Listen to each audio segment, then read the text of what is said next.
Muy buenas tardes, Adelante. compañeras y compañeros legisladores. Con su permiso, señor presidente.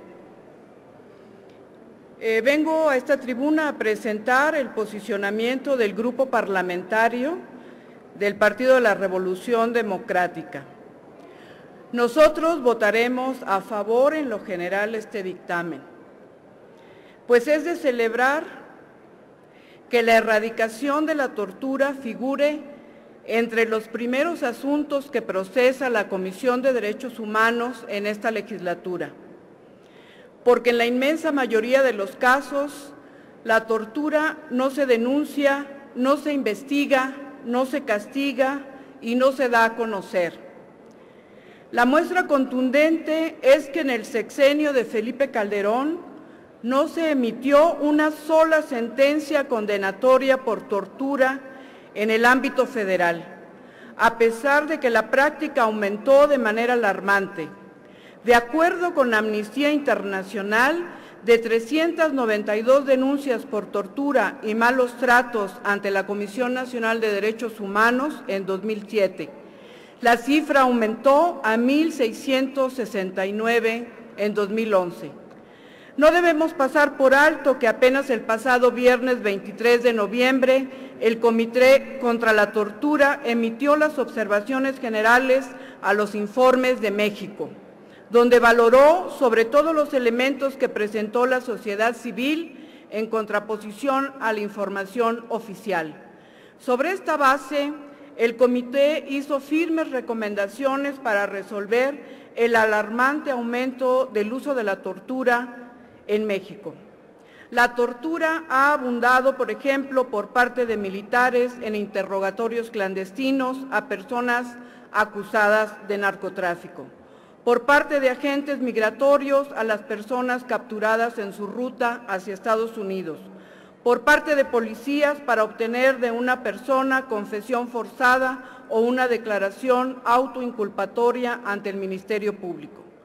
Esta tendencia es una auténtica tragedia nacional, porque además del sufrimiento físico inmediato que provoca a las víctimas, las consecuencias psicológicas son duraderas y frecuentemente se incurre en afectaciones a la salud permanentes o difíciles de revertir. No hay una política de Estado que considere la dimensión psicosocial del fenómeno. No debemos olvidar que las víctimas de los casos que han ameritado sentencias de la Corte Interamericana de Derechos Humanos, la tortura ha sido un denominador común. A pesar de ello, ha sido nula la actuación del gobierno mexicano contra los torturadores por estas acciones como tales.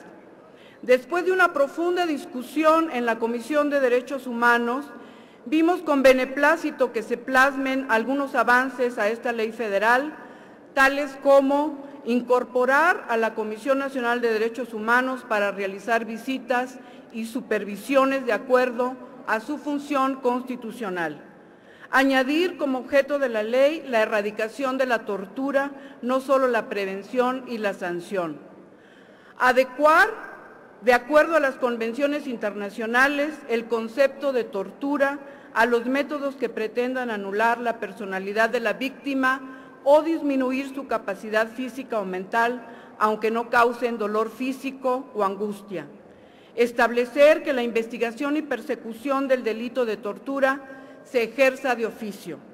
La propuesta que hoy se pone a discusión, sin embargo, es insuficiente. En particular, señalaré, primero, porque es parcial, porque el bien jurídico a tutelar es la dignidad e integridad de la persona, tanto física como psíquica. La tortura no puede limitarse a un delito circunscrito a la función pública. Mientras no se modifique el Código Penal Federal en los artículos 215 y 225, se seguirá considerando la tortura como un subtipo de delito de abuso de autoridad y como delito contra la administración de justicia. En segundo lugar, no atiende el señalamiento recurrente para obligar a la realización de exámenes médicos y peritajes imparciales y exhaustivos que puedan ser realizados por médicos y peritos independientes para las víctimas de tortura. Tercero, a pesar de que se corrigió una falla de la iniciativa original y de la minuta, en que se confundía la tipificación de la tortura con la de los tratos crueles, inhumanos y degradantes, tenemos el reto de una tipificación específica para que estas otras prácticas puedan ser erradicadas. Cuarto, está pendiente un apartado para la investigación y sanción adecuados para el servidor público que incurre en encubrimiento de la tortura. En la mayoría de los casos de tortura se pueden detectar prácticas sistemáticas que implican a una cadena de funcionarios, tales como la modificación de un expediente, la fabricación o desaparición de pruebas o la presión para alterar un examen médico. Quinto, se requiere sancionar los casos en que el uso legítimo de la fuerza se ejerza de manera desproporcionada como tortura o como trato cruel, inhumano o degradante. Sexto, no hay avance para que la carga de la prueba recaiga sobre el presunto torturador, como ha recomendado el CAT, y que la víctima se libre de dicha carga. Estas disposiciones son urgentes y son parte importante de las diversas sentencias de la Corte Interamericana de Derechos Humanos, como lo ocurrido en los casos de los campesinos ecologistas y de Inés Fernández y Valentina Rosendo. Es innegable, finalmente, que hay algunos avances en el proyecto de dictamen, sin embargo, es necesaria una reforma más amplia para cumplir plenamente con el mandato de las convenciones Interamericana y de Naciones Unidas y atender las recomendaciones del CAT, trabajo que nos comprometemos a realizar próximamente. Es cuanto, señor presidente.